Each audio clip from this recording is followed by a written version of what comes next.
What is up, Nickel City Mafia, and welcome to a Week 18 heavyweight battle between the Buffalo Bills and the Miami Dolphins, and a winner-takes-all matchup. The winner gets the AFC East title and the second seed in the AFC going into the playoffs. Huge, huge deal. It's been flexed to Sunday night, and we can't wait. And I got some of the best guys in the business to talk about it, and we're going to get into all that and more. Actually, right now, guys, we're going to get into it right now. We don't have time to waste. No intro. So this game, guys, this is truly the definition of a heavyweight championship, and we're going to treat it as such. Well, we're going to kind of go position group by position group. Jake and I did this one other time, and we're going to score it using the boxing scoring 10-point system. So winner of the round gets 10 points, loser of the round gets 9. If we think there's total dominance in one of the position groups, that's a 10-8 round.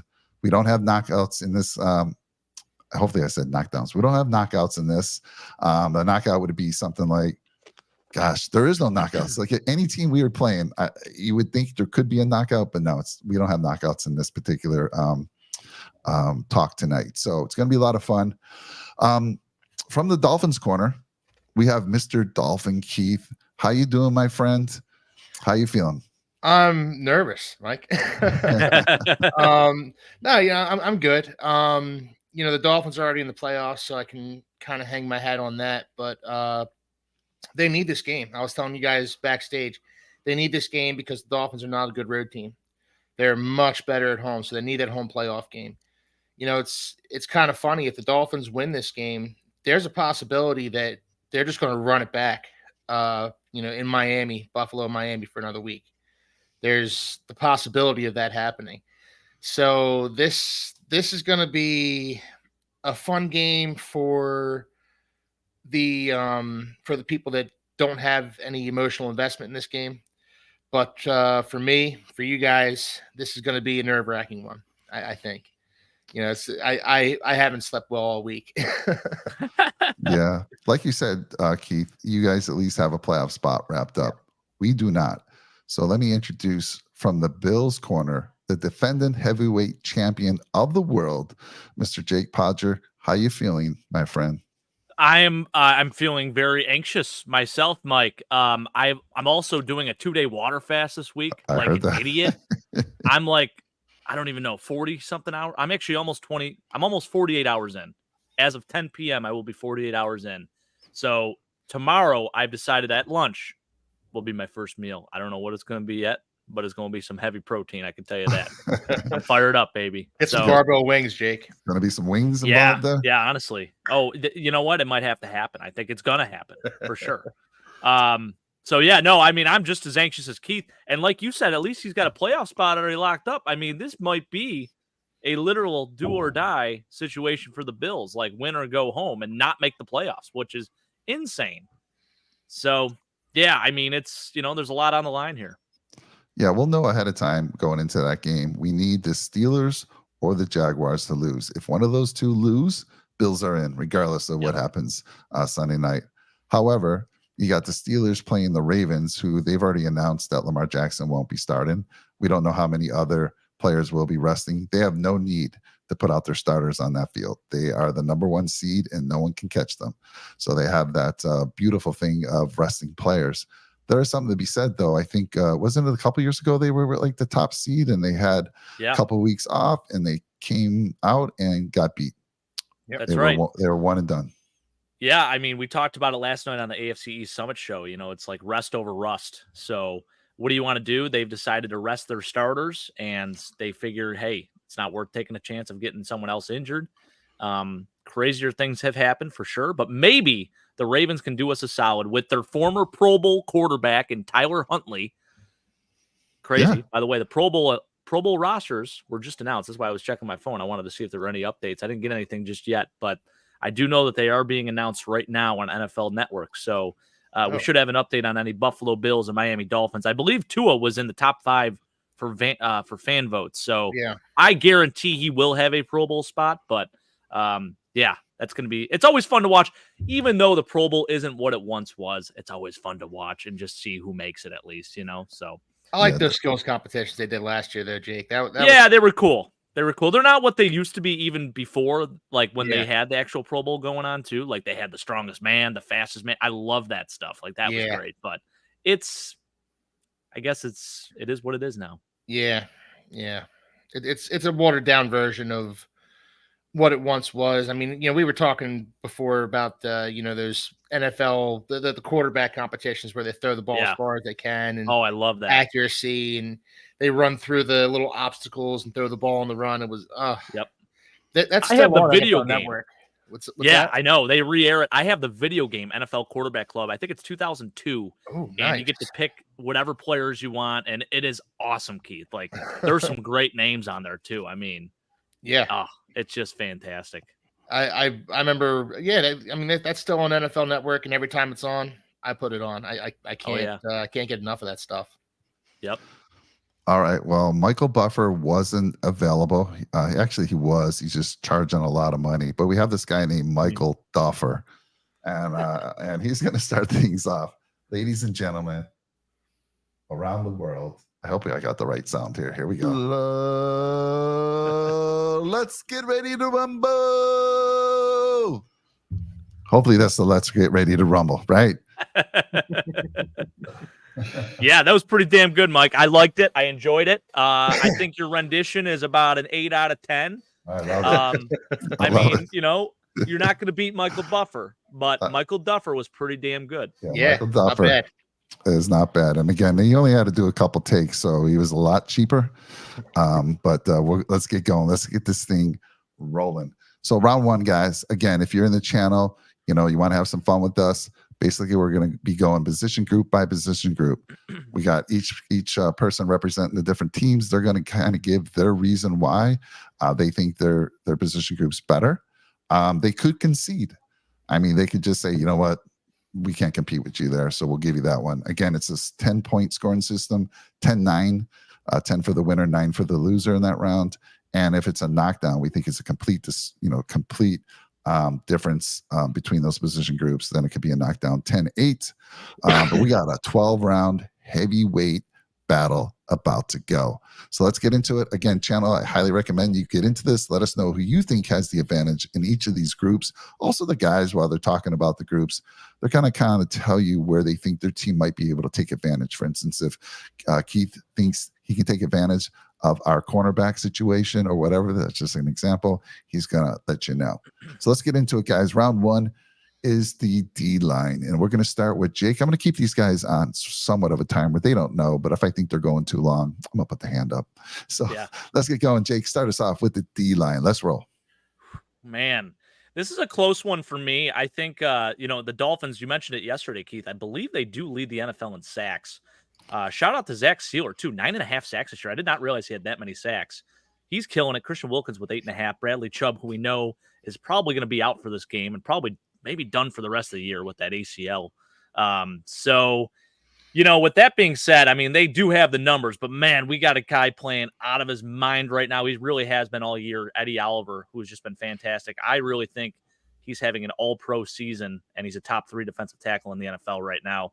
Daquan Jones is so damn good. Leonard Floyd with 10.5 sacks. AJ Epinesa, when healthy, I mean, he's fantastic too. I think at this very moment in time, I think subtracting Bradley Chubb from the equation. Are we going off of that, Mike, or are we going with?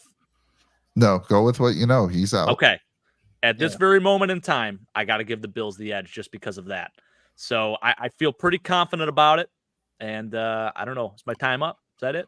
You have as much, but the shorter, the better. Oh, I thought we were doing a minute. We're going to do a minute. I was going to give you a couple minutes, but you're not going to know. I'll just raise the hand when you spoke too long. Sounds good. By the way, if it's a tie, we're not going to have any 10-10 rounds. We will go to PFF for the average score. I'll let PFF tell us who wins that particular round. And again, Jake can come on. If Jake's starting, he could actually say, you know what, Mike, I'm conceding. I can't, whatever position it is. It doesn't have to fight for every position group if he knows that he's just going to get beat. So here we go. Dolphin Keith, give us your take on your defensive line. Well, Jake makes a good point about Bradley Chubb being out. It's a tough loss. Bradley Chubb was having such a great season for the Dolphins. He was having kind of a renaissance season. You know, he was great against the run, and he was great coming off the edge. His sack numbers were starting to go up. But one player does not a defensive line make. You've got Zach Sealer and Christian Wilkins, as you mentioned, Jake. They're both having great seasons. The Dolphins need to re-sign Christian Wilkins, but that's a different discussion for a different day. Outside of that, they have Raekwon Davis, who's great against the run. They have Andrew Van Ginkel. I don't know if we're going to qualify him as a linebacker or defensive end. I'm going to stick him at linebacker. So I'm going to stick with our defensive lineman. Emmanuel Ogbah is a player that the Dolphins signed to a big contract. He kind of got pushed off to the side due to injury, due to not being as effective. But Ogbah's having a nice comeback season as well. And then you have Melvin Ingram, who the Dolphins just signed. And I mentioned the Bills killer. Wait a minute. When did they sign him? Yeah, Mike. A couple weeks ago. Yeah, he's back. Dude, I didn't know this. I don't know if you saw my comment on your AFC Summit. I said, is Melvin Ingram available? And this is a guy Jake and I talked about, like, let's just sign this guy so he doesn't have to be a thorn in our side. He kills us all the time. It's like, just sign him to our squad so we don't have to worry about him. And oh my God, I'm not happy to hear that. He's back. He played for the Dolphins last week. And like I said to Jake, he's looking a little fluffy. He's not in football shape yet. But he's another guy that they can, kind of filter into the rotation here and get some, nice snaps. The Dolphins, they signed Jason Pierre-Paul a few weeks back and they released him. He barely played at all for them. But based on all of that, I think the Dolphins have a slight edge. I like Ed Oliver a lot. I love the season he's having. And I love the fact that he got paid and then came back and had one of his strongest seasons. That's a real credit to him. But I think overall, the Dolphins have this. I think they have a slightly better defensive line than the Bills. Wow. Okay, well, let me tell you then that it's going to go to PFF here. And let me start with Jake.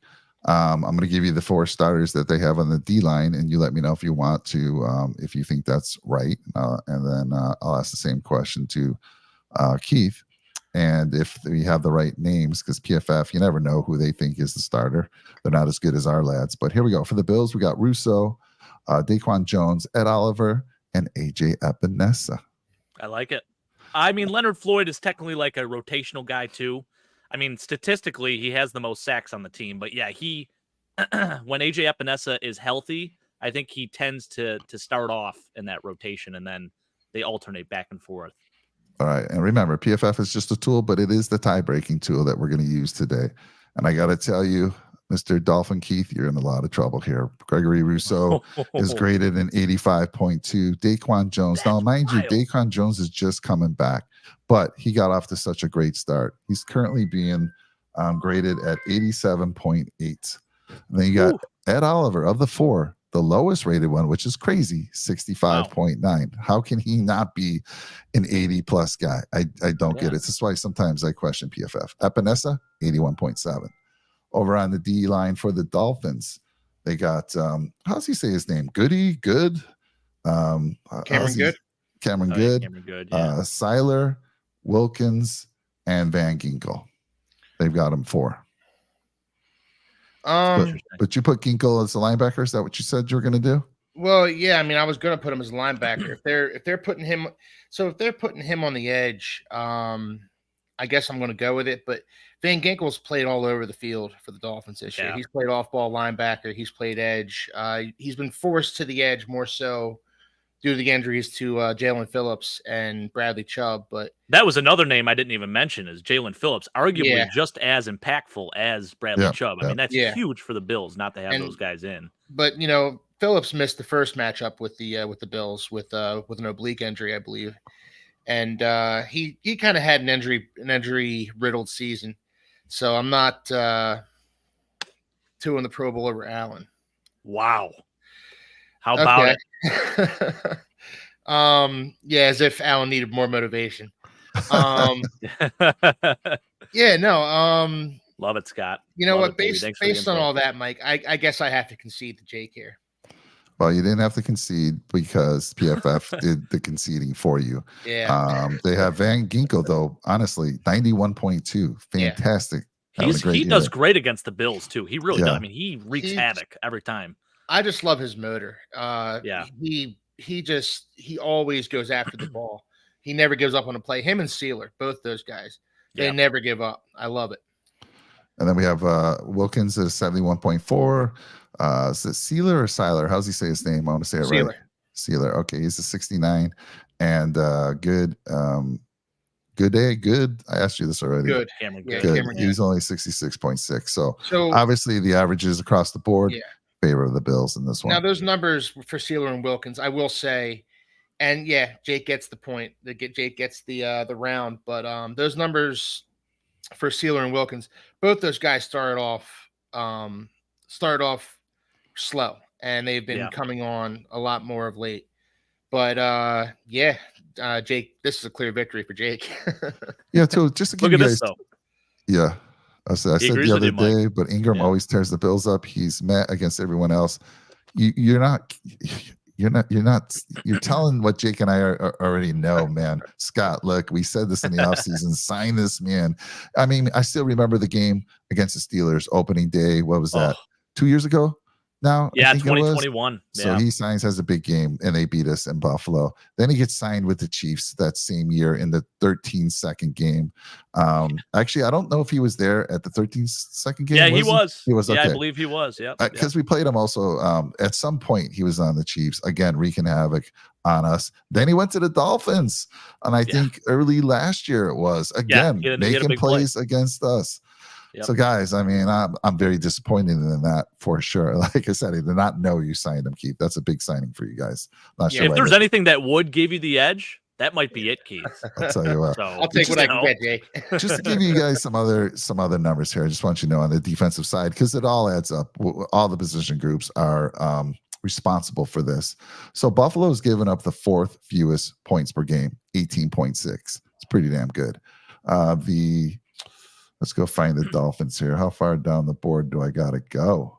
All right, Miami Dolphins are giving up 23.1 points per game. Yeah. When you want to look at, let's just look at total yards per game. Let's take a look at that. So the Dolphins have the edge on this one and total yards per game. Dolphins are giving up 308.6 and the Bills giving up 309. So very close. And let's see here through the air. Let's see who's doing the best there through the air. So through the air, which fortunately for you, Keith, you don't have to depend on the air game. You have a great running game. But the Bills are only giving up 198.4 yards in the air. The Dolphins are giving up 213. Not too bad either. They're only like 6 behind the Bills. So very good defenses on both sides. Yeah. PFF says. And prior to last week, Mike, prior to that Ravens game, the Dolphins were a lot higher in a lot of True, these that's a great categories. point. Yeah, so let's see here. Yeah, so defensively, PFF has the Bills rated 7th overall, and they have the Dolphins rated 3rd overall, guys. So just give you those numbers. So anyhow, we're going to give the D line. We're going to give the D line to the Bills on this one. I'm sorry. Yeah, the D line. Let's get into the linebackers now. And Keith, we're going to start with you. Round 2. Okay. Go for it. All right. Well, Jerome Baker may or may not come back this week, and that's actually a big addition for the Dolphins. It's one of those situations where you don't know what you got till it's gone. I've been critical of Jerome Baker in the past, but he really kind of ties that whole defense together. He was their defensive signal caller. He really just did so much for the defense that you can't really, put in the score sheet. There was a conversation he had with Javon Holland earlier on in the season when the Dolphins were really struggling defensively. They kind of texted each other and kind of got on the same page. They got Deshaun Elliott involved. They got David Long involved. And ever since that conversation, the Dolphins defense really started to hit their stride in this Vic Fangio scheme. So Jerome Baker coming back would be a huge boon for the Dolphins. If he doesn't come back, Duke Riley will be the starter. And Duke Riley, He got punked last week against Justice Hill. Justice Hill ran that wheel route, and Duke Riley was he was kind of helpless to stop the damn thing.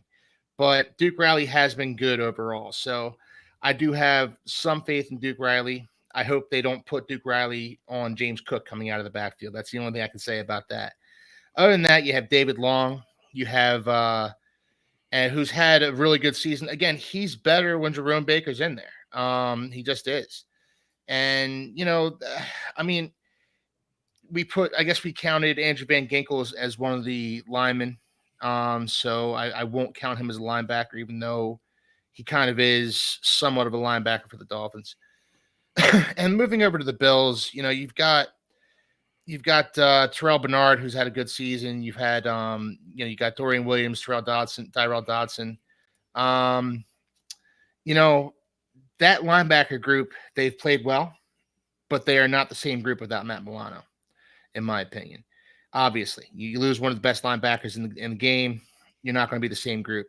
And I think they've done really well in Matt Milano's stead, but I still give the edge to the Dolphins on this one, especially if Jerome Baker comes back. All right, fair. Over to you, Mr. Podger. Yeah, I love Jerome Baker. I think he is one of the more underrated linebackers in the NFL. That's definitely no question, Keith. I would agree with you there. But I got to say, man, some big shoes to fill for the young man Terrell Bernard here. He's got 134 tackles, 6.5 sacks, 3 interceptions, a couple forced fumbles, couple fumble recoveries. I mean, he's having a monster year. And for a guy that I thought a lot of people really wrote off, people probably felt like he wasn't the guy to fill Tremaine Edmonds' shoes. I don't even remember having Tremaine Edmonds. That's how good he is. Like, he is incredible. He has just been such a gem.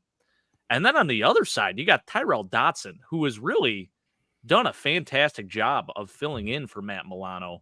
He's actually the 3rd highest rated linebacker in PFF. Is that right, Mike? That is absolutely correct. 87.9. Which is insane. And he has been playing very well. I haven't really seen the 3rd highest rated linebacker, like, not that good. But I got to say, he's done a very solid job filling in. I was hoping that my boy Dorian Williams would eventually take over that spot, but Tyrell has done enough to stay on the field, and I think he's played extremely well.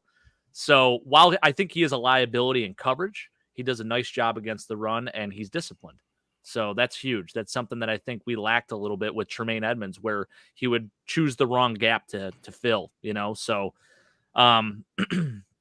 with that being said, I think it's close, but I'm going to give the edge to the Bills on this one. Wow. So let's leave it to PFF, baby. Going to PFF a lot here. Yeah. I want to say hi to Battle Hawk Superfan. He says, Keith, what are you doing here? Well, Keith's needed here, sir, because we are going round for round, position group by position group. I'm grading them on the boxing 10-point system. Who's the best at these position groups? And we need a person representing the Dolphins. We could have done it. Jake and I did it before, but it's just not fair. It's just not right. We're too biased. So we got Mr. Keith here.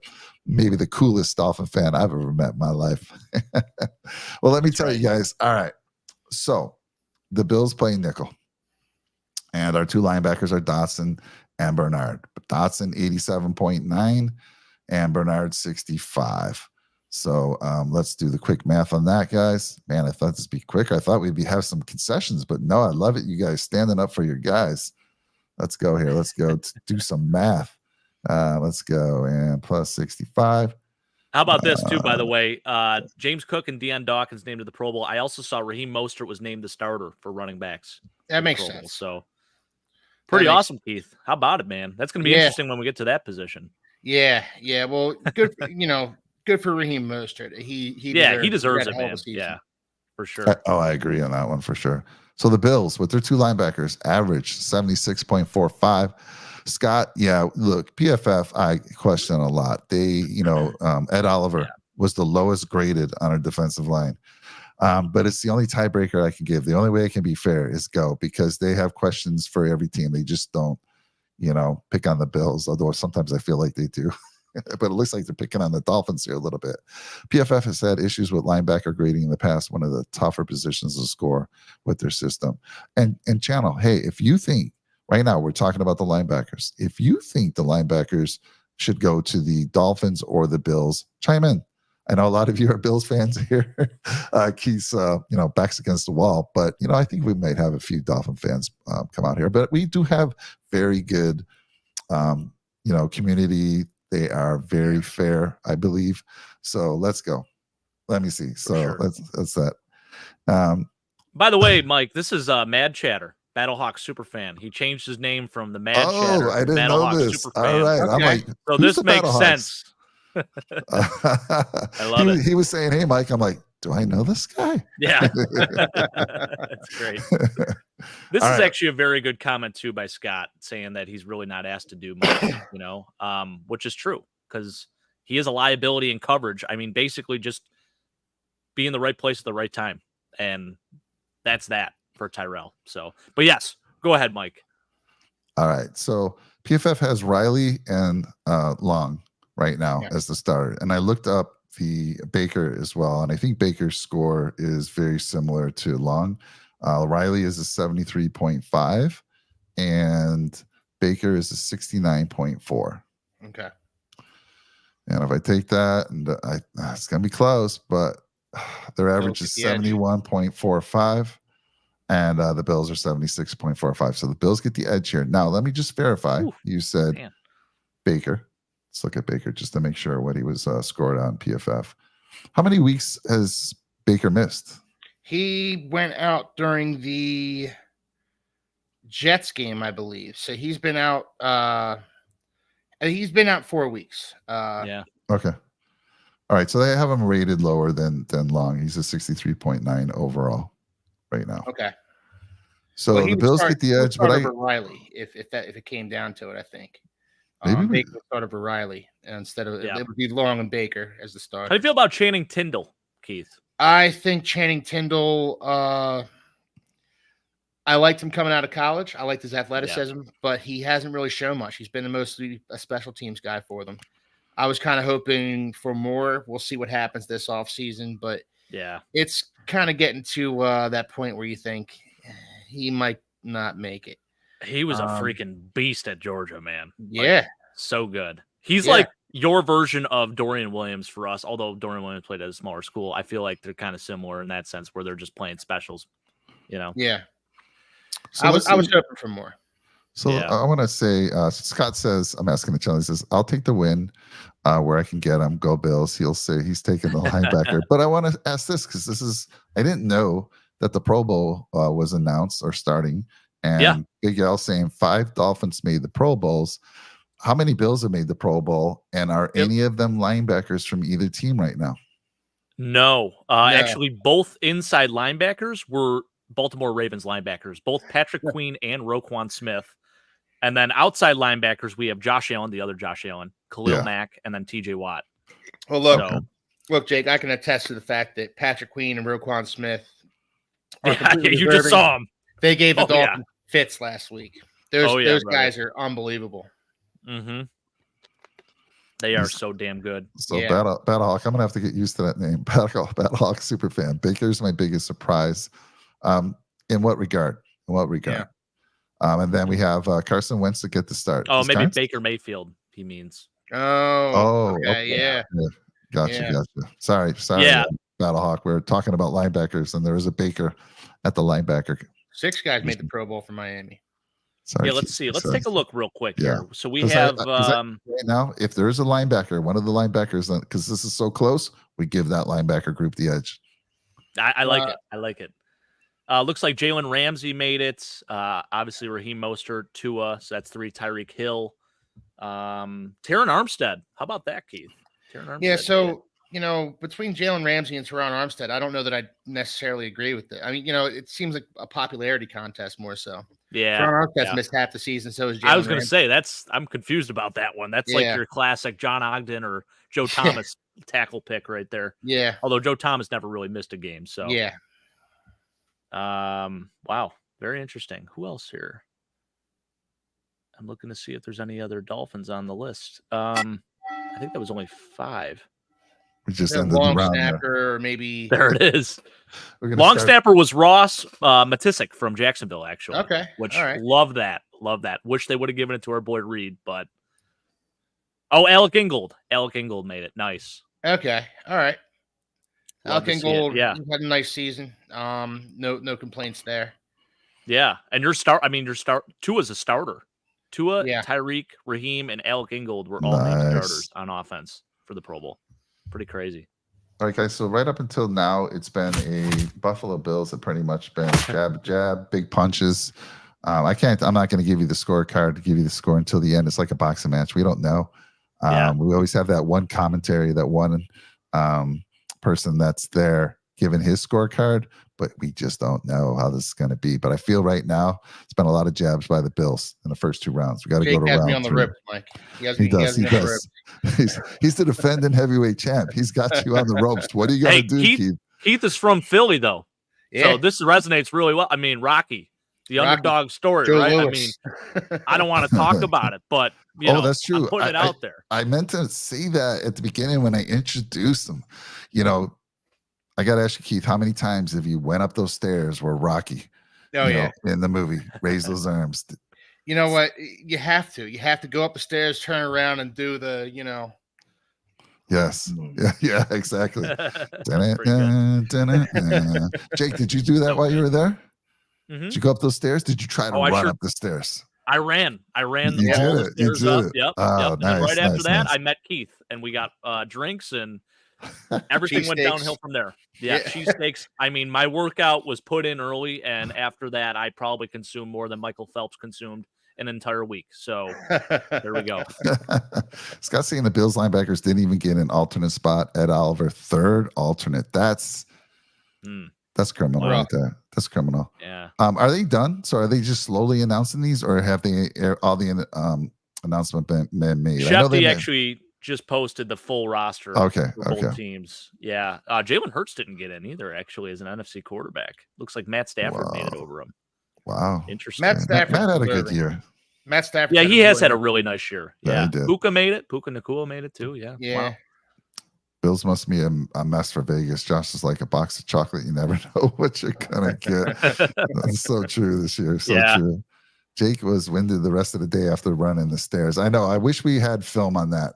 I mean, he might have had to go down. That was pretty good, man. He might have got to the top, and instead of doing this, you could see him down on his knees, just huffing and puffing, catching his breath. Actually, myself and my brother-in-law were going to do something funny. We're going to fake a proposal to each other at the top of the stairs.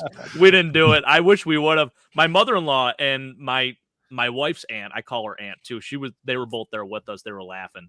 I mean, it was like straight out of a sitcom, me and my brother-in-law, the stuff that happened in Philly, amazing. Keith can attest to the one night where I shotgunned a beer with Eric Wood. That was incredible. And he had great. Full evidence. He took video of it. It was great. We have video of that. We're not going to show it because he might get mad at us, but hey. It's already posted online by Aunt right. Lori. So yeah. Battlehawks. Eric Wood, by Pro the way. Bowl is done. Yeah. Eric Wood, by the way, super nice guy. I was really impressed by him. Yeah. He's also lost a lot of weight since his playing days. Slimmed down. Yeah. What would be really cool, what would make me say he's a really nice guy, if one of you could have asked him to be on either the AFC East Summit show or the Bills Tailgate show. We did plug it. What a nice guy. Actually, former Bills tight end Jonathan Stupar, who was also there, good friend of Eric Woods, lives about 30 minutes outside of the city, followed us on Facebook. So he sees these shows pop up, I'm sure, on his feed. Nice. Roy's saying I would need a chairlift for those stairs. LOL. I think there's been a petition to put one in because a lot of people are getting older. They want to get to the top of that, and it's pretty difficult. So let's. They had those old commercials of the old lady sitting on the chair going up. Great, yeah. And then Jake, I do that to Hannah all the time. Pisses her off. Nice, love it, Brett. All right, round 3, guys. Are you ready? Right now, it's a close match. So again, we're going to the corners right now, and we're going to start with Mr. Podger, the defending heavyweight champion, coming out strong in those first 2 rounds. He's got Keith up against the ropes. Jake, can you put him down? Can you knock him down right here? Let's go. Well, corners. I'm not gonna totally concede, but I will give my pitch for the Bills. I do think the Dolphins have a better cornerback unit, and I mean we can use the whole Pro Bowl thing here, Mike. Jalen Ramsey makes the Pro Bowl. I know it was potentially the whole fan popularity vote thing, but I mean, body of work speaks for itself. And Xavier Howard, if he does play in this game, I'm a little worried about that, of course. But the Bills always seem to throw pretty well against this Dolphins secondary for whatever reason, which I'll take. But I think player-wise and what these guys have done, corner-wise, they're just – it's a better unit. Now, the Bills do have a young man by the name of Rasul Douglas who has been playing out of his mind. And I don't want to discredit him because I think he himself has had a Pro Bowl year. He's got 4 interceptions with the Bills, 5 on the year, had 2 picks last week, a pick 6, makes very opportunistic plays, which is what we knew we were going to get with him. On the other side, Christian Benford, I think he's played very well. He's a young corner, late round pick. He's developed extremely well under Sean McDermott. And then Dane Jackson, of course, who comes in from time to time. Kyer Elam has sort of been lost in the sauce. And, of course, we lose Trey White for the season. So I think with today's set of corners for each team, and then how do I always forget Taron Johnson, Mike? I know. Always forget Taron Johnson. No respect. He is one of the best slot corners in the NFL. But I just feel like because the Dolphins have those 2 big names, I mean, you can't really go against it. So, I think I got to give it to him or give it to the Dolphins on that one. Okay. Kohu, by the way, too. Another very good nickel corner. We've talked nickel corners. Another guy I forgot to mention. A very good corner for the Dolphins, but I'm going to give the Dolphins the edge on this. All right, so Jake's going to concede the cornerback room. I'll give that to you in a little bit, Keith, so you obviously don't have to fight too hard. But I do want to answer a very important question, which really upset me. I was on the road yesterday. I was listening to the AFC East Summit because it's one of my favorite shows. And I saw somebody mention this. Who's the better quarterback, Dan Marino and Jim Kelly? And I heard my guy, Jake, say Dan Marino. And there's no way that's even true. It is Jim Kelly, a quarterbacker in a linebacker's body. He has the better record against Dan Marino. Let me tell you, I heard Keith's argument that team was stacked. Dan Marino had some great receivers in his time as well. He played longer than Jim, but in the NFL, it's close. Don't get me wrong. I'm not saying Jim's miles ahead of him. More Super Bowls. Of course, we all lost. Both teams lost. More Super Bowls. That's leadership. There was nobody and if you put him in a foot race, it's like one turtle against another turtle. But I'll take Jim Kelly in that race. I saw Dan's got like the worst form at all. Jim's got good form. He just doesn't have the legs to move real fast. Yeah. This is a no contest. This is Jim Kelly all day long. I'll fight anyone. We'll go right out right now. Wow. We'll go right outside. My dad also saying Dan Marino. Oh, Big L. Come on, Big L. No, not even close. Numbers don't lie, Mike. He did put up insane numbers stats. Are numbers. I know. Numbers are numbers. I mean, he had to throw the ball. That's another thing. He had to throw the ball because the Bills had such a good running game with Thurman Thomas during those years. But and I'll just say this, Mike. Who was the Dolphins running back all those years? Who was Dan Marino handing the ball off to? Ernest Biner? Was that Ernest Biner? Yeah, Terry Kirby. Terry Kirby. Yeah. Terry Kirby, There was, the poor man's Kareem Abdul-Jabbar. He ran for 1,000 yards behind Dan Marino. It's just, James Johnson and Cecil Collins and a bunch of dudes that, Jim Kelly had Thurman Thomas. Yeah. Jim Kelly went to 5 AFC East championships, won 4 of them. Yeah. And that's the leadership that he brought to this team. Yeah. So, by the way, it was not, I don't know why I was thinking Ernest Biner. He never played with the Finns. I think he was a Cleveland guy. He was with Cleveland and Washington. Yeah, I don't know why I was thinking. I might be getting him confused with Terry Kirby because they both were number 40 something or whatever. They were both big backs. Terry Kirby, though, great name. Love that, Keith. I like Terry Kirby, but he wasn't Thurman Thomas. I get where you're coming from, Mike, and I get that Jim Kelly, took the Bills to 5 AFC championship games, 4 Super Bowls. I get all that. I wonder what would have happened had Marino been on those Bills teams. Switch out Jim Kelly and Dan Marino, what would have happened? Do the Bills win one of those Super Bowls? I don't know. I don't know. Dan had his one shot. He did. And he got smacked down by Joe Montana. By the way, Jim Yep. Kelly should have had his 6 AFC East championships if it wasn't for Ronnie Harmon dropping a pass in the end zone, perfectly thrown ball. Now, that wasn't the AFC East championship, but he would have moved on. I was at that game, and it was a perfectly thrown ball. Ronnie Harmon, love you. I did like you as a player, but for that play alone, man, I'll always remember you. And so will all of Bills Mafia. I don't think it was Bills Mafia back then. I don't think Mafia was a thing back in those days. But anyhow, let's go. Hell Look yeah. at from a pure passer. I will say this: from a pure passer, if I was just looking at passing, I'll give it to Dan. But if I'm looking at the complete package, leadership, toughness, I'm giving it to my man Jim Kelly. And we could go talk to Andre Reed and ask him that question. We should. Let's not ask Andre Reed that question. You know what he's gonna say. You know what he's gonna say. Bernie Parmalee. Remember that name? Bernie Parmalee, yeah. Yep. Absolutely. There you go. Yep. All right. So Jay conceded it. Dolphin Keith, talk up your corners just a little bit, but you don't need to go too long because you got this round. Xavier Howard isn't going to play in this game, Jake. So that's a notch kind of in your belt. Eli Apple is going to play instead. And Eli Apple has had a very up and down season. He's been very inconsistent. So what I see the Dolphins doing, and this is what happened the last time Xavier Howard was out with an injury, Jalen Ramsey is going to shadow Stephon Diggs in this one. And Eli Apple's going to kind of clean up the rest. He's going to, play Gabe Davis and all that stuff. So, we mentioned Cater Kohu. Cater Kohu played on the outside for the Dolphins at the beginning of the season when Jalen Ramsey was out, and he got exposed. But on the inside, Cater Kohu is aces. He's a great tackler. He's great with these shifty receivers. I do think the Dolphins have a slight edge at cornerback, but I love Rasul Douglas. I was looking at the Pro Bowl roster here, and you got Patrick Surtain, Sauce Gardner, Jalen Ramsey, Denzel Ward. Those are all big names, but I think Rasul Douglas has played every bit as good as any of those guys. But I do get the Dolphins a slight edge still, just because Jalen Ramsey is a transformative type of player. He's come back and he's really done wonders for this Dolphins defense. All right. Well, I will say this. It's a good thing you didn't go to PFF because the Bills dominate on PFF. Wow.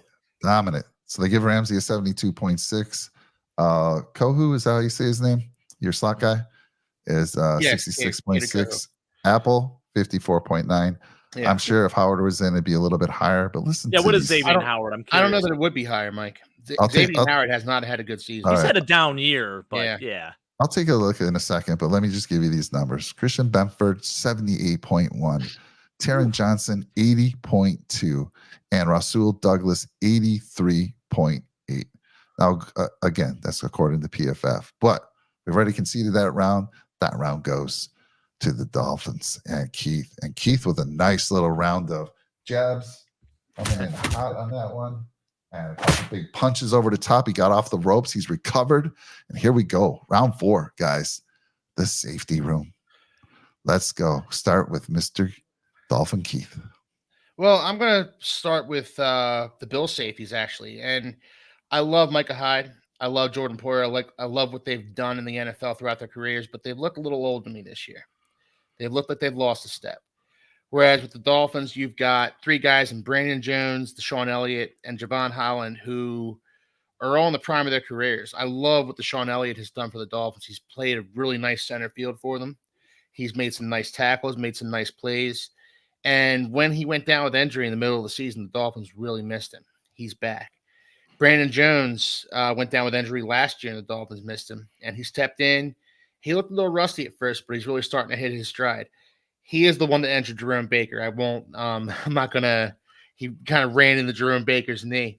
But Brandon Jones he's a heat-seeking missile, and he's a great blitzer, something I'm hoping he's going to do to Josh Allen this Sunday. Oh, no. And then you got Javon Holland, who's just an all-around – I'm throwing in the white towel. He says he's going to go after it. No, I'm just joking. Keep going, Keith. Javon Holland, who, he's a guy who I've always been high on him. I have his jersey. I love Javon Holland. And he's another guy that the Dolphins missed when he went down with he had 2 sprained MCLs in both of his knees. And he came back last week, looked a little rusty, but he recovered a fumble for the Dolphins. love Javon Holland, love what he brings to the defense, and I have to give the edge to the Dolphins on this one. I think their safety room is actually a real strength of their defense. Yeah, I like what Roy's coming in, says Miami definitely gets the nod in the safety room. Big L saying he was at the Cleveland game too when Harmon dropped that pass. Man, we should have met up. I wish we knew each other back then. We would have had a how great about time. Also had Man. OJ in front of me before the game doing his pregame commentary. That's amazing. Nice. Big L, I'm still a little upset at you, buddy. Saying Marino over Kelly. Come on, buddy. Love you, Big Al. We're gonna have to go to Barbell again and talk that one over.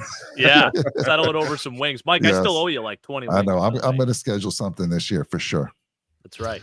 Poyer's at the end showing. So let me throw it to you. So Jake, I mean, he's brought some good points. Keith has on that safety. So talk to us. Well, I'm going to concede on this one. And I'll tell you this kind of hurts to do because I think coming into this year, I was so damn excited. We get Jordan Poyer back. Rumors that he was actually going to go to Miami prior to the season starting. He signs back with the Bills, and I'm over the moon. And of course, we signed Taylor Rapp, who I'm like, oh my gosh, this is the future at safety. So Micah Hyde's healthy. Things are looking great. And man, Jordan Poyer and Micah Hyde, they look like they've lost a few steps. And then Taylor Rapp is having some trouble kind of finding his way too with this team. So yeah, I can't give it to the Bills anymore. It's unfortunate. I think Javon Holland is one of the best young safeties in the NFL. He is just so damn good. Deshaun Elliott, I like him a lot too, Keith. And Brandon Jones, that guy, he might be a spy guy for, I don't know what he's going to do, but I did like what you had to say about him. So, I got to give this one to the Dolphins, hands down. All right, I agree. I like the youth on the Dolphins, and PFF also agreed with both you guys. Hey, shout out to Damar Hamlin too. I think we are officially 1 year removed to the day he went down on or 2 years, or no, not 2 years, a year and a day. Sorry, this water fast, guys, is killing me. So yes, but he posted something about that. But yeah, so Battlehawk, I love Kelly, but there were issues with this game. The only issue with Jim Kelly's game is if he partied the night before. That's it. Yeah. I mean, they were well known for partying, all those guys. And there's even rumors that one of the Super Bowls that he had a big party night the night before. But that's his only issue. That was his only issue, Battlehawk. What's the question from Go Bills Podcast? The only player to go to 5 straight Super Bowls and lose all 5. Wow, this is a good question. Let me think about this here. It has to be a Bills player. Yeah, it has to be a Bills player. So I don't know who won the Super Bowl after the Bills' last Super Bowl.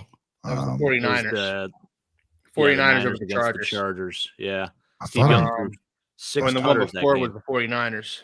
Well, I think the one before was the 49ers too. Yeah. Yeah, it was. How about that? Yeah. Against who?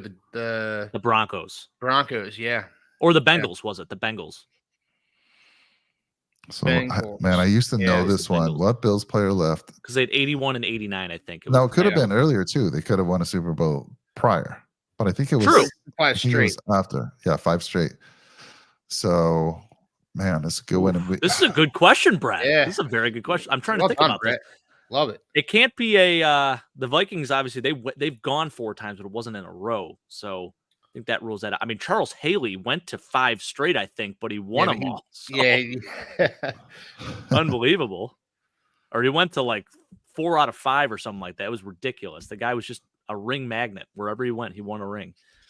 So it wasn't Charles Haley. Lofton retired, or I think he was done by the Bills run. He was with the Packers anyways prior to the Bills, right? So right, and then he had a long career. I'm not sure he was still. Of course, he might have played earlier. So I don't know on this one. I'm at it's a great question, Brett. GG. Yeah, so Roy's helping us out. GG. GG. Let me think here. GG. What do you even first name? I'm trying to think of G. No, it wasn't Pete Metzler's dad. No, he went to he was with Seattle and then Carolina. GG. Was it a starter? I don't know, Channel. Tell us. We're stumped. I don't want to have to Google it. GG. I know you guys will look. GG. Even a name. Gary Gus. I'm trying to think of names that start with G. George. Yeah, what other names begin with a G that you can think of? You got me stumped here. Gilbert. My brain power's low. He's saying Gilbert. That's the name of his first name? Gilbert? Whatchamacallit? Yeah, the backup quarterback. Yeah, Gail Gilbert. Yes. He is actually the dad of Garrett Gilbert. Thank you. Garrett Gilbert. Thank you. I'm saying so he must have been a third. I mean, because Frank was the backup. Yeah. I mean, Yeah. so Gail Gilbert. we How actually about have him that? as the Garrett third Gilbert's stringer. his son. Yes. Wow, that's crazy. Wow. Well Good done, question. Brett. That's good a good question. one. That is a good one. How All right. about that? Yeah. We got to catch up, guys. Let's go. I think in this round, so we've had a battle going here. Keith again off the ropes. No, Keith didn't. Keith put the champ on the rope. As a knockout. Put the champs on the ropes. Got a lot of punches going. Good round by you, Keith. Good round. Let's get into the offensive side of the ball, guys. O-line. Ooh, this is going to be a good one. Let's talk about the O-line. And we're going to start with you, Mr. Podger. Yeah, I mean, I said it yesterday in our show. The Bills' offensive line is the number 4 ranked O-line on PFF. I do know that because our good friend Sean Kula echoes that to me every single day, and he lets me know about it, which I respect. And I believe it. I think they have played so above expectations. I know they had a little bit of a rougher game this past week against the Patriots. They were throwing a lot of different blitzes at them, and, it was tough. It wasn't their best performance, but I still think that they are a top 5 offensive line in the NFL. So, and also on top of that, we are one of the only teams to start the same offensive line every single game this year, knock on wood. But those guys have been playing extremely well. Deion Dawkins voted a starter in the Pro Bowl for a reason, very well deserved, by the way. I think Connor McGovern was a great signing. Mitch Morse has been fantastic still. A couple dumb penalties here and there. Osiris Torrance, what a gem. And then Spencer Brown proving all the haters wrong. So I don't see how you could bet against this Bills offensive line. The Dolphins are a little banged up. You got Liam Eichenberg playing center. Connor Williams probably done. Is he officially done, Keith, for the year? Yeah, he's done. That's what I thought. Yeah. Robert Hunt is a big what if on whether he's going to play. So if he does return, I mean, that'll be huge for you guys. But then you got Austin Jackson, Lester Cotton, and then Teron Armstead, who is the other tackle in the Pro Bowl. But I think with that being said, I think you guys are very banged up there. You are inconsistent at times, and I think there is a chance that our defensive line can take advantage of that a little bit. So I'm going to give it to the Bills here. And I'll tell you what, Jake, I like your take there. I will say that the Dolphins are a better passing team as far as yards go. They are a better running team. So that all starts with the O-line. So interesting take. I'm going to see what Dolphin Keith comes in with here. Well, going into the season, Jake, we battled this out, offensive line versus offensive line, and we gave the Dolphins a slight edge. I'm not here to say about who would have won if both sides were healthy. Yeah. That's speculating, and we don't really know what would have happened there. But with the Dolphins' injuries along the offensive line, Liam Eichenberg has been serviceable at center. Lester Cotton, Robert Jones, they've been decent at the guard spots. We're hoping to get Robert Hunt back this week. We'll see. Austin Jackson earned himself a new contract. He's had a really nice season for the Dolphins, protecting to his blind side on the right side there. I'm really excited about what Austin Jackson has brought to the Dolphins, actually. And Teron Armstead, when he plays, he's a standout player. But yeah, it's obvious here that the Bills have the better offensive line. The Bills have had one hell of a season with their offensive line. There was a lot of uncertainty going into the season, but man, Deion Dawkins has had a bounce back season. Osiris Torrance looks like a stud. Spencer Brown, we were questioning him a lot in the offseason, and he's come out and had probably his strongest season yet. So, I'll concede this one to you. I think it's pretty obvious that the Bills have one of the better offensive lines in the NFL right now. Keith, can I just follow up with why you're saying that? Because you are one of the top running teams. You're the top passing team. You're the top scoring team. A lot of that scheme, Mike. A lot of that scheme and misdirection. Okay. All right. And I love what the Dolphins do. I love what they're running. I love what their guys do in the running game. But push comes to shove, this Bills offensive line, they're kind of And continuity. This is one thing I preached all summer long. Continuity. The Bills offensive line has stayed healthy. They've stayed together. Whereas the Dolphins offensive line, they're not Jet status where they're starting a new offensive line combination every week, but Yeah. they are, every week there's a guy who's hurt. There's a guy who may or may not come back. Robert Hunt has been playing the will he, won't he game for the past 3 or 4 weeks now. Okay. I love what the Dolphins do in the running game, but a lot of that is just speed and misdirection and play calling. And I think McDaniel does a really nice job of scheming up running plays for the Dolphins.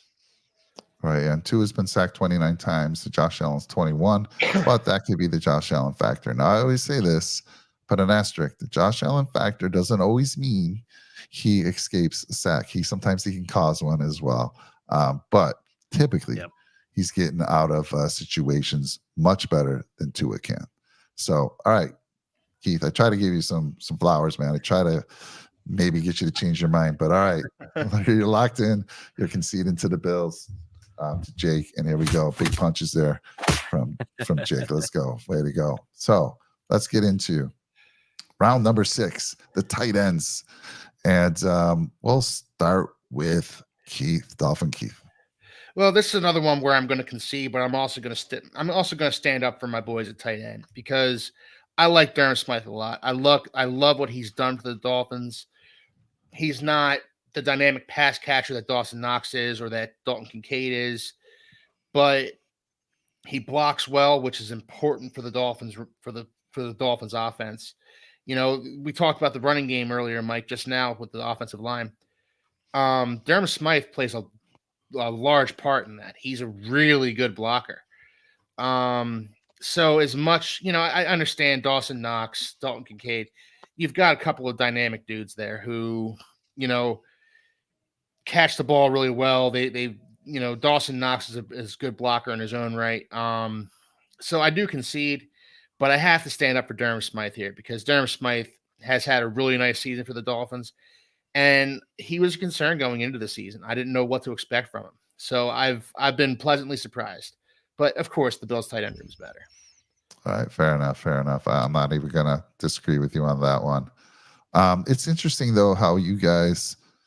I don't know, when you had Gesicki, it doesn't seem like you really use that tight end. I know you got those great receivers, but it's just interesting to me how you don't throw to those big guys. It seems to me an easy pitch and catch for Tua, but they just don't make that part of their. It's just the way the Dolphins offense is run. They want a tight end out there who at least is a threat to block. Whereas Gesicki, he's a turnstile. He always has been. So, ideally, you'd want a guy like George Kittle. That's who Mike McDaniel worked with in San Francisco. Ideally, that's the kind of tight end you want. But, there's only one George Kittle. And Dawson Knox is a very poor man's George Kittle, but he does a nice job in his own right. Yeah, Jake, when you take Kincaid and you pair him with Knox, you got the perfect tight end. Yeah. If you were to merge the two of them, you got the best tight end probably in the league. So he's already conceded. So give your flowers. Talk about it, your guys a little bit. When you pair the both of them, you have George Kittle, Mike. Okay.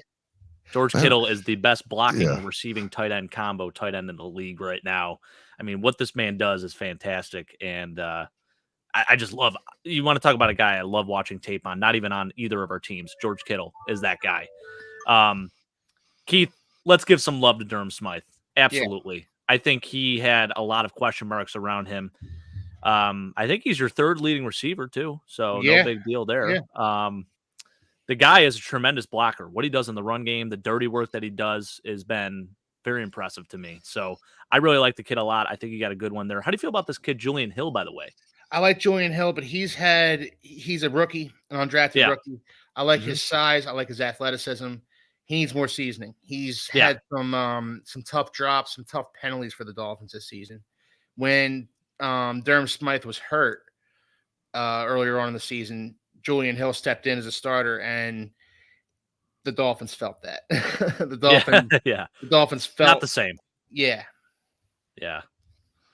But I like his potential. I like his potential moving forward. Yeah, absolutely. Absolutely. And you guys, by the way, you have former Buffalo Bill Tyler Croft on your team, who Yeah, had his moments here in Buffalo. Didn't do a whole lot of great things, but he caught a couple game winners. So he's mostly uh, been a special teams guy for the Dolphins. yeah. He's not playing offense much anymore these days, Yeah, but pretty interesting. But yeah, no, I think I'm gonna give it to the Bills here. It's yeah. it's in a landslide, but Landslide. Are we talking gotta give 'em- knockdown? Are we talking a knockdown here? I No, think so. no, not the way All Durham right, Smith No? has played this season. You didn't knock That's me fair. down on this one. all Durham right, Fair. Smith all has played he's done a nice job for the Dolphins this year. I like that. I right. like All that, right. Keith. A knockdown would be a 10-8 round. So, Respect. all right. By the way, Roy, Tua gets the ball quicker. Their O-line doesn't have to hold up as long in pass protection.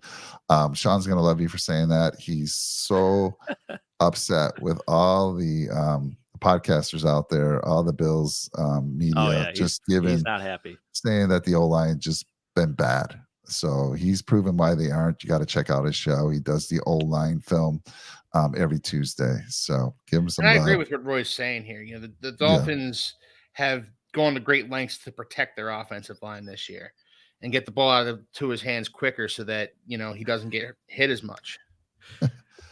I didn't say he Chatter was a does good not catcher. like. I just said I just said when he has the ball in his hands, he's a good receiver. He's been a good tight end for the Bills. I don't Oh yeah. see the Oh, yeah. problem with Good blocker. I know he's yeah. had issues with drops. That has been his thing. Yes, Jake and I frustrated. There's times he makes great catches, and then the easy ones he seems to drop. But yes, I've seen some of those drops in critical situations. I understand why you're frustrated, Battlehawk. But the duel between the two of them, Yeah. you got a blocking tight end, a really good one. You got a really good receiving one in Kincaid, and don't let Knox fool you, man. He'll slip off that right side and go out for a little pass and make a nice play once in a while. He's a juice guy. He's Yeah. definitely a juice Yeah. guy. Like good blocker, brings the energy, So he will said, run you over. "Can I speak?" He did not Permission like to your speak comment. candidly. I Per- said, "Sure," but he said, "I better not." When else are you going to see a Dolphins fan give us so much love like that? I mean, that is Keith. This is why I freaking love you, because you're very real about the whole situation, and you will give opposing teams their flowers when it's due. So I appreciate that. I try to begrudgingly do the so, same. especially with the Bills. Yeah, right. Yeah. Yep. Battlehawk, I don't know if you were watching the roundtable. That's not our show, so I'm assuming you're watching the other show out there. And somebody asking Brett if he was good, and he was like, so I'm not sure if there's a Brett on that roundtable, but on the AFC East Summit there is a Brett. Right. So Yes. gotta get the name right, Battlehawk. You're a fan. You're a member. Come on, buddy. We love you. I never understand a Knox hate. Yeah. Yeah, I'm with you, Roy. Dawson Knox, for many things, for many reasons, we love him. Obviously, what he does on the field, but also what he does with the Punt Foundation, which is something we just had a huge show on our holiday spectacular. He actually has been partnered with the Punt Foundation, raising millions and millions and millions of money. So love him for the off the field as well. And then he's like, it's simply because he gets paid like an elite tight end, and he drops like. So I don't know. Maybe while you guys are debating the next round, I'm going to look at his stats this year, see how many targets he's had and catches. There hasn't been that many. He's not getting a lot of looks this year. Yeah, his numbers are way down, but he has missed some time too. But I'm messing with love Keith. that. Even though that hat makes me seething, with enough beer, we could get along just. Hey, Keith's you know a what? Listen, I'll buy the he's a first great round, time. man. There we go. There we go. Right, guys. So again, I was worried that this was going to take a lot longer. This has been a great heavyweight battle, and we're only halfway through the rounds. We're going to try to pick up the pace here as we move on. So I'm definitely going to keep these guys on a short leash. And let's go. Let's start with the wide receivers, round 7. And Keith, I think you've been backed up here the last couple rounds. You got to get back on the board here. Yeah. And I forget who I started with, but I'm just going to start with Keith this time. Well, I've been backed up the last couple of rounds. This is the round where I get off the mat here, because we have Tyreek Hill, human cheat code, and I think all I'd really have to do is say Tyreek Hill, and that would be enough. But Jalen Waddle probably won't play in this one. They're probably holding him out for the playoffs. But outside of him, Cedric Wilson's done a nice job at stepping in for Tyreek Hill. You got Braxton Berrios, you've got River Craycraft. I like Stephon Diggs. It seems like he's slowing down a little bit to me. I could be wrong about that, but I think maybe you're starting to see the decline of Stephon Diggs. with all that being said, I have to give the nod to the Dolphins on this one. Tyreek Hill alone, I think, gives them the edge. Yeah, I totally understand. Single-handedly. Yeah. I mean, if he didn't have that injury a few weeks ago, and maybe he still is in the MVP conversation, but what he's doing is incredible. Back 1,700 yards season. Yeah, it's just been crazy, incredible. Yeah. And you know, Jake, I'll throw it to you, man, because No I'm question. out of this. No question. No question going to concede to Keith. Yeah, I mean, even just saying the name Tyreek Hill puts the fear Right. of God in people. So, yeah, I mean, how could you go against that? You know, I think I love that we did find our true slot guy in Khalil Shakir. I think he is that guy. Gabe Davis, very up and down. And Steph, yeah, I don't know what's going on lately. It's just, I think he is still a very good receiver, but Yeah. lately they just haven't been able to figure it out with him. So hopefully they get back on track. But yeah, I mean, you got to give this one to the Dolphins. This is a landslide victory for the Miami Dolphins. Oh, we're gonna go a 10-8 knockdown. I think so. Oh wow. Yeah, All right. we've just been too inconsistent at receiver. I'll say this, Brett. I think it's a 10-8 knockdown if Jalen Waddle plays. Without Jalen Waddle, I think it's just 10-9. Oh, I don't know. That's a good point. Well, considering the fact that at the Bills rep said it's a knockdown, it's a knockdown, Keith. Fair so enough. we're gonna go with that. I'm gonna give you a knockdown here, Keith. Ooh. I gotta do it. Yeah, I don't blame you for saying what you said there, Jake. Unlike the Kelly comment, I'm okay with this one. Let's see here. We got Saffel to help tonight. Yeah, Battlehawks talking about Brett when he was remembering how hard you were trying to be nice and too excited. Let's see. Shakir today I was thinking is like Beasley. I miss Beasley. Don't miss him too much. He was great for us, but as you saw, we tried to bring him back last year, and it just wasn't the same. Was on a couple teams last year, and Khalil will be that Beasley 2.0 with more yards after catch ability, I believe. I love it. We'll see how that plays out. Faster Cole Beasley. Yeah, a faster Cole Beasley as well. Gabe Davis alone only makes it a 10-9. All right, so that's our first knockdown. That's a huge knockdown. Might have swung things a little bit. The momentum has shifted here in this battle. I'm not going to tell you who's leading because, again, you don't know to the end. But let's go. Let's keep it rolling. The running back room. Let's throw it to you, Jake, to start things with the running back. Yeah, I think this one's very close, but I got to give it to the Dolphins a little bit here. I mean, we can go to the Pro Bowl votes and the Pro Bowl roster. Raheem Mostert is the starting running back. Guy's got 18 rushing touchdowns this year. Devon Achane is unbelievable. What a gem you guys found in him. Even Jeff Wilson still. I know his usage is way down. I don't even know. Is he even featured anymore at all, Keith? He played a bit last week for them. Yeah, it just seems like they've kind of just pushed him away. Right. Yeah.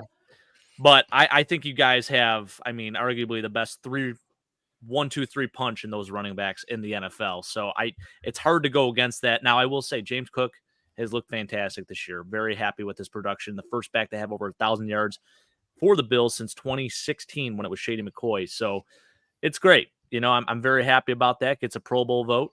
Latavius Murray at the start of the year and middle of the year looked refreshed, rejuvenated. Now he's looking a little older. He's running into traffic a little bit more. He's not really getting it done as much. But I do love what Ty Johnson has showed, and we do have playoff Lombardi Lenny, in the practice squad right now. So he's ready to go. You got to give the Bills. He is. You got to give the Bills their flowers, but you got to.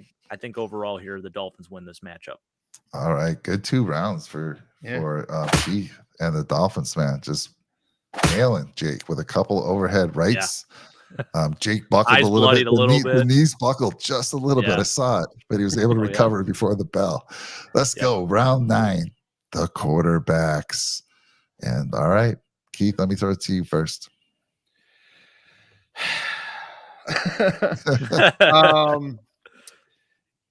Look, I'm gonna concede. I'm gonna give it to Josh Allen. Simply because in the biggest of games, Tua hasn't looked like himself. He's great beating up on your Denver Broncos and your New York Giants and your Carolina Panthers, the New York Jets, and he throws a great deep ball to Tyreek Hill. But one thing the Dolphins need to do is they need to learn, and Tua needs to learn that he has to throw it outside the numbers. He has to throw it outside the hash marks here.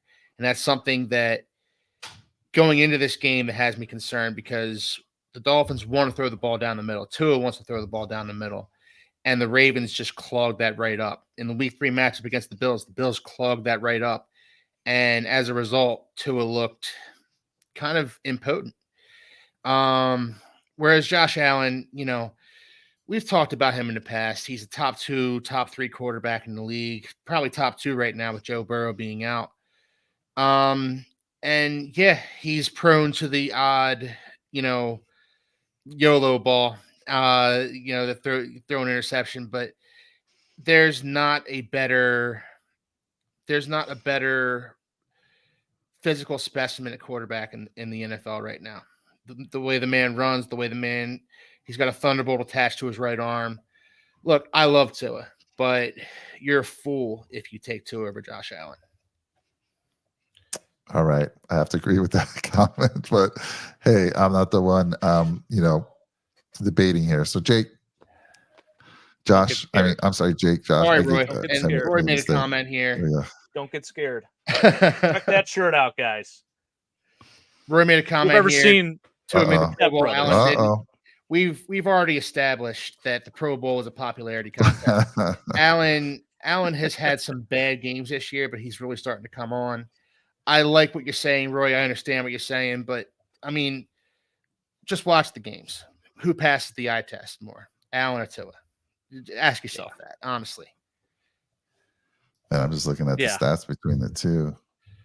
No disrespect to Tua. Josh has, statistically, we talk statistics. He's got 15 rushing touchdowns. Mike, he's 2 touchdowns away from breaking the single season rushing touchdown record in Bills franchise history. You know who holds that record right now? O.J. Simpson. Wow, are you serious? He's about to beat OJ's single season record. Are you kidding me? Like, that is insane. A quarterback with an asterisk, though, less games or more games. True. 14 games for OJ, 17 for Josh, but still, it's unbelievable. Yep. I think, especially given his history against the Dolphins, the Bills are 12-2 against the Dolphins in the last 14 games, Keith. I was at one of those losses that happened in Miami. Mm-hmm. The one last year. We need to seek some vengeance for that game. But Josh Allen still put up over 400 passing yards. The guy just, for whatever reason, he turns it on against your Finns. And I love it. It's music to my ears. Tua's had a fantastic year.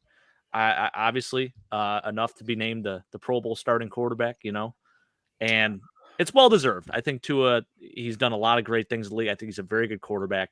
Yeah. But listen, got to give it to our boy Josh. He's a top 2 quarterback in the NFL. In my opinion, he's the most physically gifted quarterback we've ever seen in this era of football. So, Josh Allen, baby. To the credit of Tua, I don't believe it's a knockdown just because how well Tua's played. So we're not going to give it's a 10-9 round. I mean, he's a Pro Bowler. His stats are through the roof. And got to give Tua some credit. Stayed healthy, and that's a cool shirt, Jake. That's nice. really. You guys going to be seeing a lot of that on Sunday. Let's hope. Guys, we got a close one here. I got to tell you, man, it's close. So these next 3 rounds are going to make all the difference in the world, and I'm a little fearful looking at the groups we're talking about here. But let's get into it. Round number 10. Both of these guys are tired. I mean, Dolphin Keith's been throwing some big overhands. Jake's more of that quicker jab, jab, jab. You throw a lot of jabs, that tires you out. Jake has had his knees buckled at least once. Keith was against the rope early on. Like, I thought he was going down, but man, this is coming down to the last 3 rounds. I didn't hear no bell, Mike. I didn't hear no bell. No bell, no bell, no knockdown. Well, we had the one according to your score. But, all right, round number 10, the special teams. Jake, we'll start with you. You're a big special team guy, so start us off, man. Yeah, I mean, if we're just talking long snappers out of the 2 brothers, it is the Ferguson battle. Don't forget. I mean, I got to give the edge to Reed. But with that being said, it is all-encompassing, right? I think you look at the specialist, Sam Martin, although he's come along. You guys got Jake Bailey. You got Jason Sanders, who's been pretty consistent, pretty good kicker. Yeah. Tyler Bass, he's had a little bit of up and down times this year. So I can't quite give it to the Bills here. And then you look at just the coverage unit. I mean, the opening kickoff against the Pats, they get beat on that. They lose on a game-winning punt return touchdown to start the year off. It's been bad. Special teams has not been a strong point for the Bills this year. So, with that being said, who do you guys have right now? I mean, is your returner Who is Braxton returning Berrios. for you guys? Oh, it is Braxton. Oh, that's right. Yeah. Okay. Yeah. I mean, Braxton Berrios, he's one of the better returners in the league, too. So, yeah, I think I got to give this one to the Finns. Wow. I agree with you, Jake. I agree with you, Jake. I think. Well, no, I like Jason. Like Jason Sanders was a huge question mark for the Dolphins going into the season, and in that Cowboys game, he hit 5 field goals, Oh, 250 insane. yards or more. Yeah. He's really found his way back to that form he had in 2020 when he was a Pro Bowler. Yep. Jake Bailey's had a nice season for the Dolphins, not spectacular, but the Dolphins coverage unit has been a little shaky at times too, though, Jake. The opening kickoff, well, the second half kickoff against the Ravens last week, Dolphins needed to shut down, a 3 and out. Ravens returned it to the Dolphins 15. Yeah.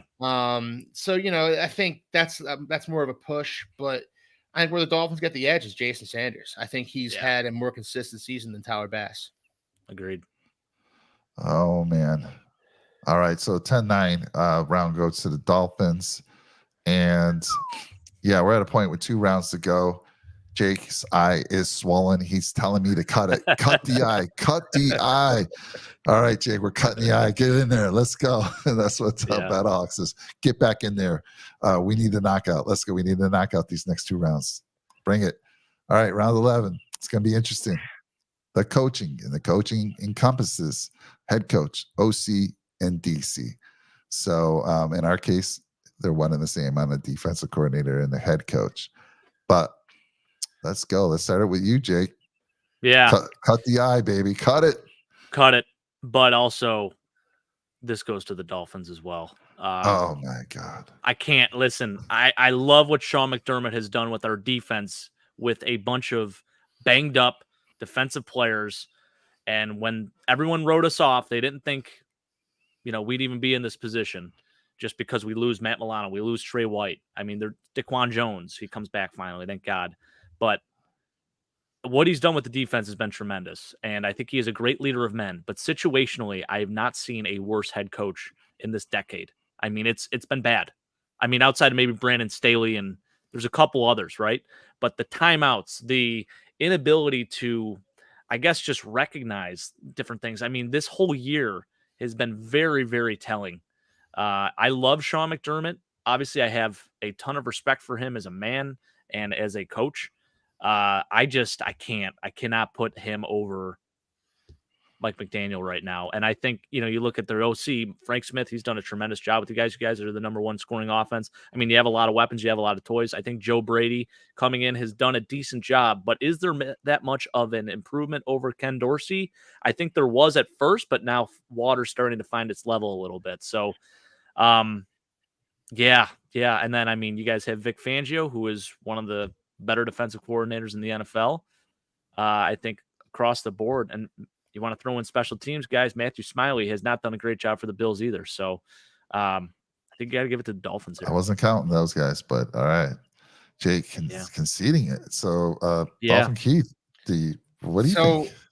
I was coming into the round ready to concede it to you, Jake. Oh, man. Wow. Man. Yeah, because we're going to have to go to PFF for this. They got PFF for coaching. No. In the week 3 matchup, Mike McDaniel was thoroughly outcoached by Sean McDermott. Vic Fangio was thoroughly outcoached by the now departed Ken Dorsey. Yeah.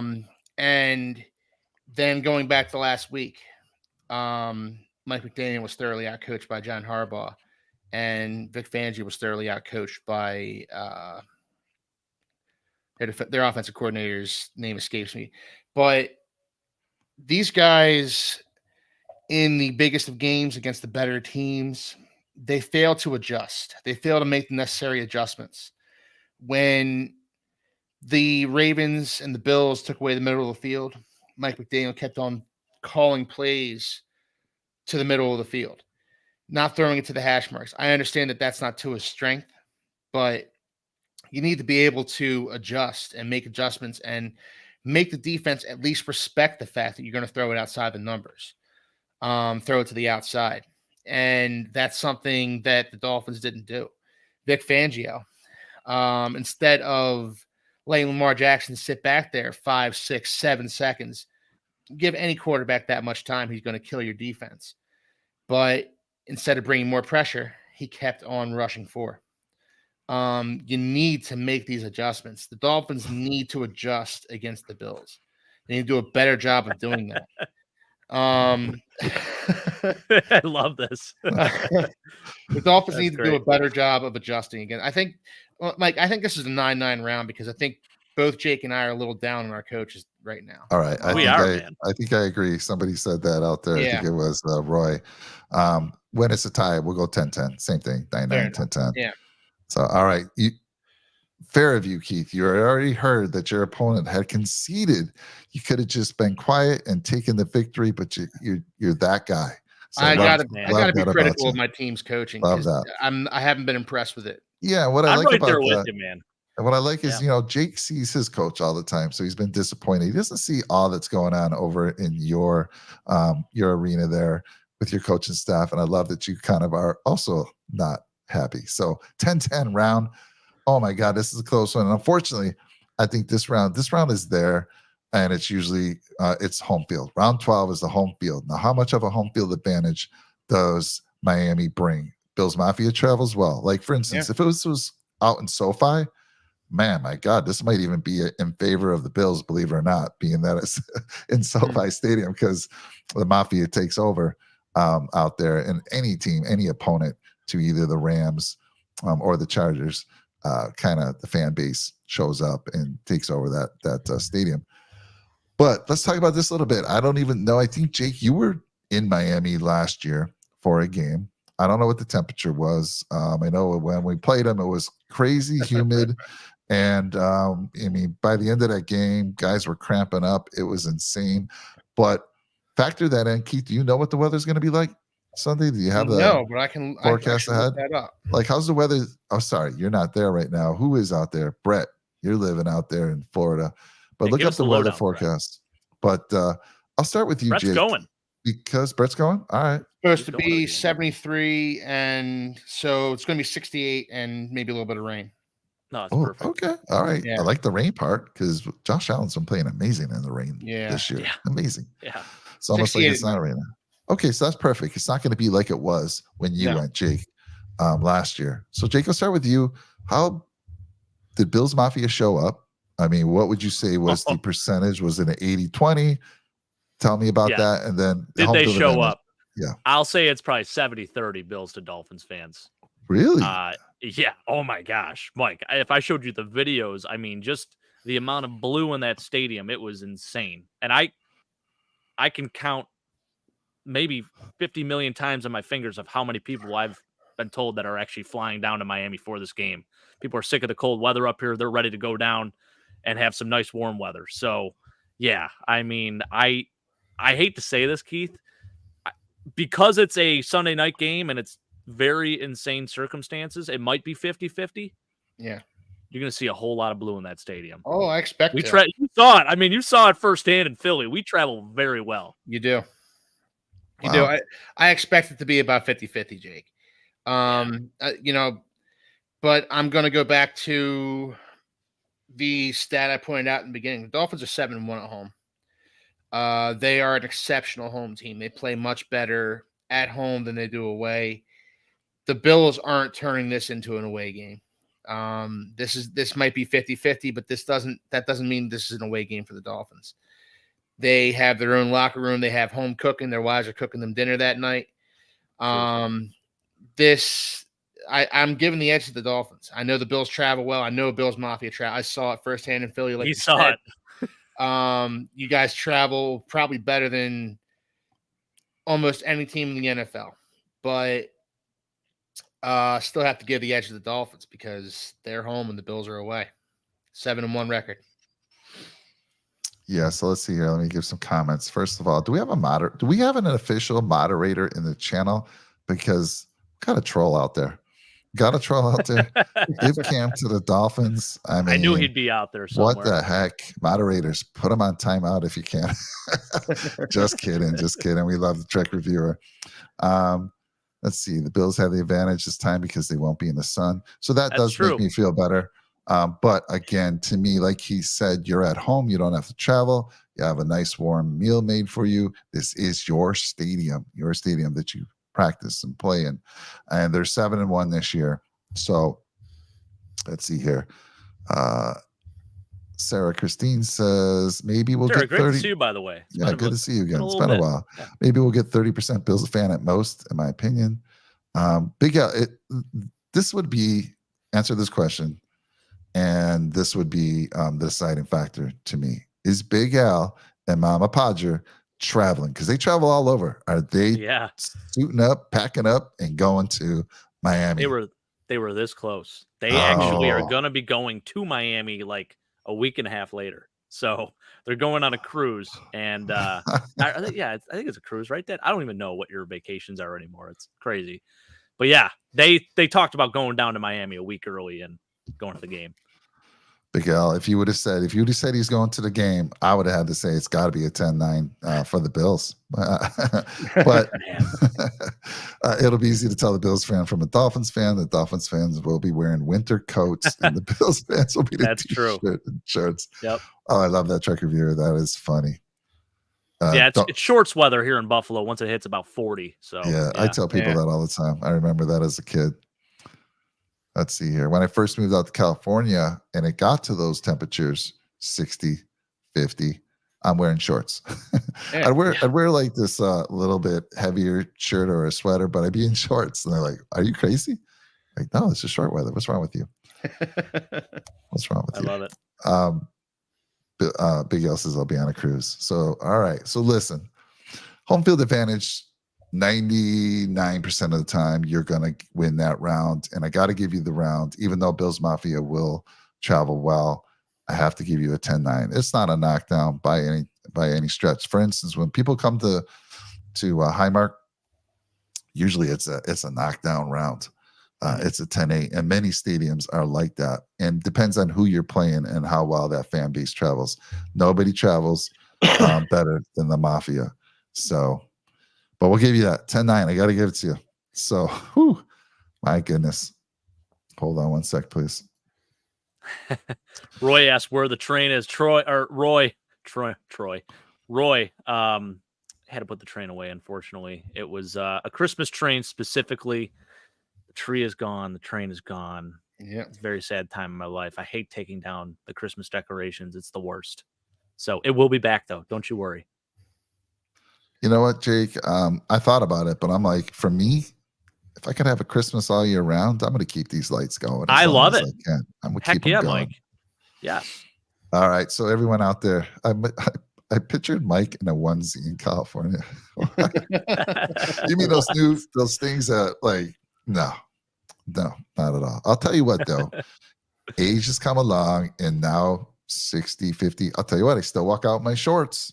I don't care how cold it is, but I'll have a heavier jacket on. I won't be in my t-shirt, but I am wearing my shorts. Heck yeah. All right, give some predictions out there, folks. And while I tally up the scorecards here, and we'll announce the winner of this heavyweight battle. One thing I can tell you for sure, these two teams are pretty evenly matched on paper when you look at it. I'm going to ask you this while I'm tallying things, Dolphin Keith. A couple of weeks ago, you were 3 games ahead. 3 games ahead. And you, of all people, there was a lot of Dolphin fans popping the cork on the champagne bottle, celebrating. I even tried to pull you in on one of the shows. I put a thumbnail of the champagne popping. I'm like, Dolphin fans popping the corks. But Hilarious. you weren't there. And even early in the year, you've always said, until the Buffalo Bills, until it's official that we've won this division, the Bills are the team to beat. And you stuck with that no matter what. But a few weeks ago, you were 3 games ahead, and now it's come down to this. I mean, when you had that lead, how confident were you that they had to just get, 2 wins or out of their last 3 games? Or no, going back. If they went back to the Titan game too, because that was a big. We all have our games. We have the Patriots. You have the Titans. So we can't argue about that because we both lost the teams we shouldn't have. But it's come down to this. But what's your thoughts, man? Take me back a few weeks ago to your high and then to your low of yesterday, and what happened? Well, my high was Christmas Eve when they beat the Cowboys. I thought, you know what, maybe this team has turned a page here, turn something on. You know, I said it throughout the year. The Bills are a dangerous team. Bills are one of the most dangerous teams in the AFC, let alone the AFC East. You know, I never, even when they were losing to the Broncos, and when there's so much potential in this Bills team, and they are coiled snakes. If you count them out, you do so at your own peril. And the Dolphins, look, I've seen this movie one too many times. You know, they've collapsed in December. They've broken my heart so many times. This is their chance at redemption right here against the Bills. This is their chance to kind of exercise some demons here. I don't know if they're going to be able to do it, but man, I can't count the Bills out. I can't do a victory lap with the Dolphins until the fat lady is finally singing. Yeah, so like I was saying earlier in the show, at least you guys have a spot solidified. You are in the playoffs, win or lose. The Bills could be in that position, and I sure hope they are. But we, again, just for those that missed that early on, we need the Steelers or the Jaguars to lose. Now, both the Steelers and Jaguars, they travel, but the Steelers are playing against the Ravens, who are the top seed, have nothing to play for, and have already put it out there that Lamar Jackson is not playing. So concerning for sure. Mike Tomlin team who wants to get in, has his team fired up. Another good year for Mike Tomlin, has never had a losing season. I don't see a way that they get beat, but you never know. You never knew. And then of course the Jaguars play the Titans. They traveled to Tennessee for that game, and who knows? So I'm not feeling real good about getting that. So it could be a do or die situation for the Buffalo Bills, but I surely hope it's wrapped up, because then going into that game, I know we're in the playoffs. And like someone said, if we were to lose, we're in, could be the 7th seed. And then we can go back to Miami back to back and play again. And I don't know. I like our odds in that situation, but let's win it, because this is huge. Number 2 seed on the line. Who would have thought, the way the Bills have played, the way the Bills have struggled, Jake, that we have a shot at being the number 2 seed? It just blows my mind. It's unbelievable. Yeah. I mean, it is crazy to see. And it's wild because the Bills started the year off. Now they're going to end the year off. And hopefully they don't start the year off or end the year off the same way they started it. By the way, the backup for Liam Eichenberg is Jonathan Harrison, who is an absolute brick. Pardon my French, but he's a brick shithouse. This guy is like just looks huge. Looks like Tarzan plays like Jane. There's a reason he's backing up Liam Eichenberg of all people. Reminds me of Bruce Campbell from back in the day, Keith. I've been mentioning that a few times, but he's at the center position. Yeah. I like your call here, Roy. You're absolutely right. Huntley is he's a very good backup. So, and he's got experience starting. Yeah. So I like that. I just don't know how many other players they're going to be resting in that game, because they can't rest them all. No. But they're going to rest plenty of them for sure. So let's see here. Sarah's saying, I honestly don't know. Bills should win. My head says like 30-20 Bills, but if it ended like 14-13 Miami, it wouldn't exactly shock me. Big L saying we got to win. Period. Don't depend on other teams to do your dirty work. I agree, Big L, but they play before us, so we'll kind of know. But either way, I hope they have that mindset. I don't care if they're in. They have to have that mindset to win and get that number 2 seed. That's huge. You're going to be playing, as long as you win, you're going to be playing at home until that AFC championship game. So now the real question is, Mike, who won the boxing match? So our secret judges, I didn't know who they were. Somebody else set this up for us, and judging, what I just found out was Dan Marino and Mark Clayton. I don't know how we were able to get those guys, but that's amazing. And based on their scorecard, the winner of this heavyweight championship battle, Dolphins 115, Bills 113. The Dolphins take the championship. And that knockdown that Jake gave you with the wide receivers, which is honestly, I don't blame him for saying that, was a huge difference. But even that, you would have still got the edge. So the fact that the home game, right? So according to this, It's a close game, guys. Don't get me wrong. You look at these numbers, 115, 113, and I think these guys were very fair about the different position groups. But real quick, before we end it, let me just ask both of you, Jake, what do the Bills got to do to win this game? And give me your score prediction. Pressure. That interior D-line needs to eat up on Sunday night. And then on the opposite side, Josh Allen just has to do what he's always done against the Dolphins and just light it up and do what he does. I think, we're ready for this, Mike. By the way, if the Bills beat the Dolphins, chances of playing them in the playoffs, it really depends, because you guys will have been 11-6, and falling to a 7 seed is very unlikely. So I don't think there's a high chance. Yeah, it is literally impossible. Yeah. So no, it will not happen. I think if the Dolphins beat the Bills, I think it's possible for the Bills and Dolphins to meet up in the first. That's where I think it's possible. Right. Yeah. Yep. I agree with you, Jake. Pressure. Keep Tua under duress. As far as the Dolphins go, I'm going to give the same answer. Force Josh Allen to throw those YOLO balls that the Dolphins love him throwing all too well. Look, you're not going to get home with 4, not against this offensive line, not with your top 2 pass rushers out. You need to throw some creative blitz packages at Josh Allen. You need to blitz Brandon Jones or Javon Holland, Kader Kohu off the edge. If Jerome Baker comes back, he's an excellent blitzer. Run some stunts. Get Andrew Van Ginkel going to the inside. Do something to confuse Josh Allen. Do something to get to Josh Allen. If you give Josh Allen 4, 5, 6 seconds, the same way you gave Lamar Jackson that time last week, Josh Allen is going to carve you up. Get in Josh Allen's face. Get him to make some mistakes. That's the only way the Dolphins win this game. Yeah, the Patriots did a pretty good job with the blitz packages, so maybe you can learn something there. McDermott and the Bills defense has done a great job against the Dolphins, especially Tyreek Hill, although the 13-second game would say otherwise. But normally we've done a pretty good job against them, especially when it was with the Chiefs, other than that game I just mentioned. But, what do you see them having to change? Because without Jalen Waddle, it should be even easier to shut down Tyreek Hill. And I know you have a great run game. It sounds like you're going to have to rely on that a little bit more. Yeah, offensively, the Dolphins need to rely on the run game. They need to get Cedric Wilson a little more involved than they did last week. But again, I said it before, I'll say it again. Throw the ball outside the numbers. Throw the ball to the outside.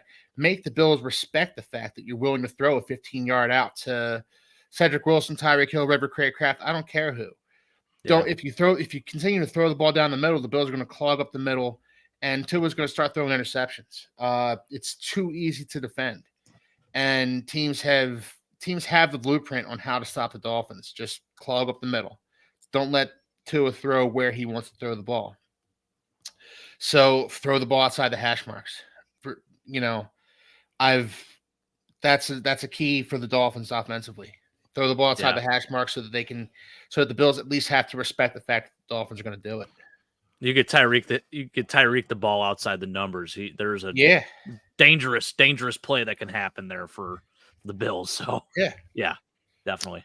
Yeah. So my prediction, as I've been saying lately, is a 1-score game. The Bills have played in 11 1-score games. I don't see that changing against the Dolphins, although we, blew the doors off the first time, but I don't see that happening.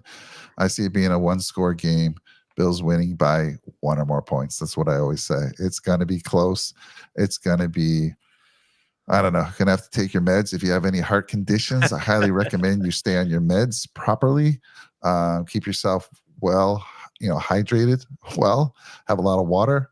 And, if you have a child, you have a dog, keep them close for a hug. You're going to need them.